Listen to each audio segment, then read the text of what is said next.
बाजार में पिछले साल से मची उथल-पुथल और ऊंची महंगाई ने आम लोगों को नए सिरे से सोचने के लिए मजबूर कर दिया है।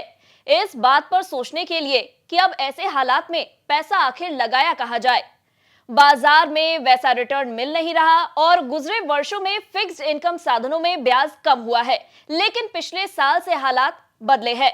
महंगाई के चलते रिजर्व बैंक को रेपो रेट बढ़ाने पड़े और इसके नतीजे में बैंकों को कर्ज की दरें बढ़ानी पड़ी हैं। साथ ही बैंकों को जमा दरें बढ़ाने के लिए भी मजबूर होना पड़ा है, यानी फिक्स डिपॉजिट पर मिलने वाली ब्याज दरें बढ़ी है। इससे एक सवाल म्यूचुअल फंड में पैसा लगाने वालों के लिए भी पैदा हुआ है। ऐसा इस वजह से कि तमाम लोग एसआईपी यानी सिस्टमैटिक इन्वेस्टमेंट प्लान के जरिए पैसा लगाते हैं और उन्हें कम जोखिम उठाते हुए बाजार से मिलने वाले बढ़िया रिटर्न का फायदा मिलने की उम्मीद रहती है। लेकिन अब दो परिस्थितियां पैदा हो गई है। एक तो मार्केट में उतार चढ़ाव है, तो म्यूचुअल फंड्स के रिटर्न भी गड़बड़ा रहे हैं। दूसरी तरफ हर दफा जब रिजर्व बैंक रेपो रेट बढ़ाता है, बैंक भी एफडी पर जमा दरें बढ़ा देते हैं और अब तो एफडी पर मिलने वाला ब्याज दर 8.5% से भी ऊपर चला गया है। तो अब इन्वेस्टर्स उलझन में है कि एसआईपी चलाए कि एफडी कराए। और आज बिज मनी के इस एपिसोड में हम इसी पर चर्चा करेंगे। नमस्कार, मैं हूं तन्वी सिन्हा और आप देख रहे हैं बिज तक।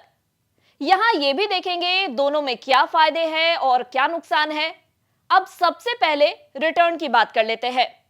यूटीआई मार्केट शेयर फंड को देखते हैं। ये एक लार्ज कैप म्यूचुअल फंड है और इसका एयूएम यानी एसेट अंडर मैनेजमेंट 10,434 करोड़ रुपए है।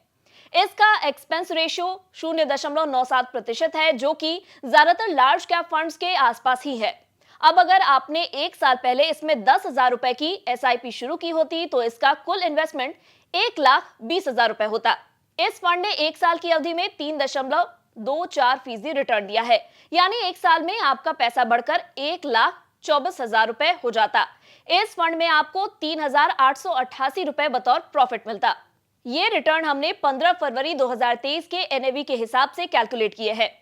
इसी कड़ी में एक और फंड के बारे में बता देते हैं। नाम है Nippon India large cap fund.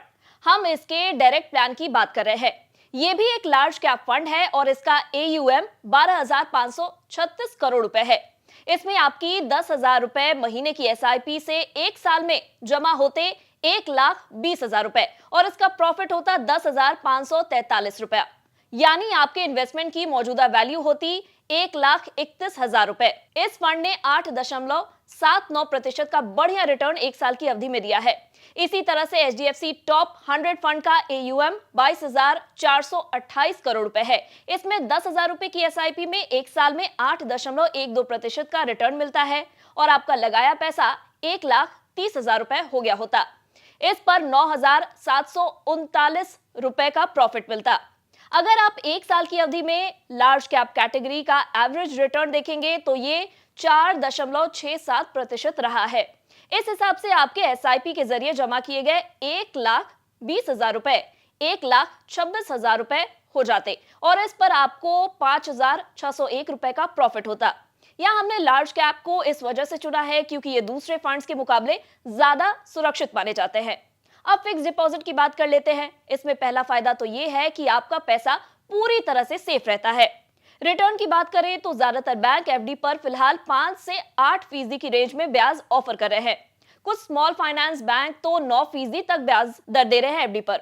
साथ ही सीनियर सिटीजन को तो आम लोगों के मुकाबले करीब आधा फीसदी और ज्यादा ब्याज मिल रहा है, लेकिन ये अलग अलग टेन्योर के लिए है। स्टेट बैंक में एफडी का आपको 3% से 6.75% ब्याज दर मिल रहा है, जबकि सीनियर सिटीजन्स को 3.5% से 7.25% ब्याज मिला है।